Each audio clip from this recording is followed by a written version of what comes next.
আজকে আমি মুসুরির ডাল রান্না করছি।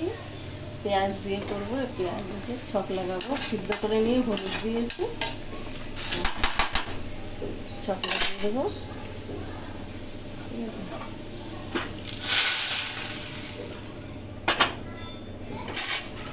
ছক হয়ে গেল মুসুরির ডাল।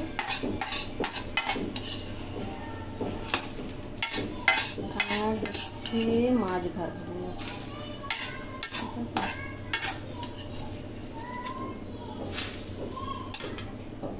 মাছ ভাজবো, কড়াইতে তেল দিয়ে নিই, দেখতে থাকুন।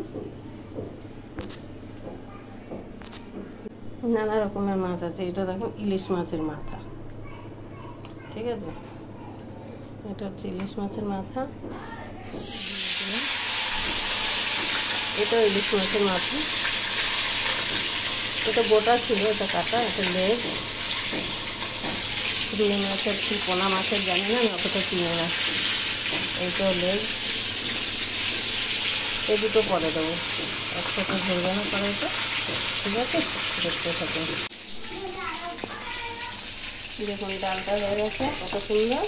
কটা লঙ্কা, কাঁচা লঙ্কা পেরে দিয়ে দিয়েছি। ঠিক আছে, পেঁয়াজ দিয়ে সব ডাল, মুসুরির ডাল।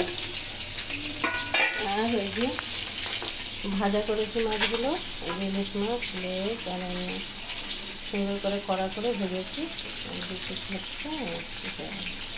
ঠিক আছে, এই দিয়ে আজকে ভাত খাবো। কে কে খাবেন চলে আসুন, কে কে খাবেন চলে আসুন। আর রেসিপিটি যদি ভালো লাগে, যে আমরা খাচ্ছি, তাহলে লাইক করে শেয়ার করবেন। ঠিক আছে, টাটা, বাই, রাখছি। ভালো থাকবেন সবাই, সুস্থ থাকবেন। আর আমার এই চ্যানেলে দুপুরে 2টোর সময় লাইভে আসি, পারলে লাইভে আসবেন।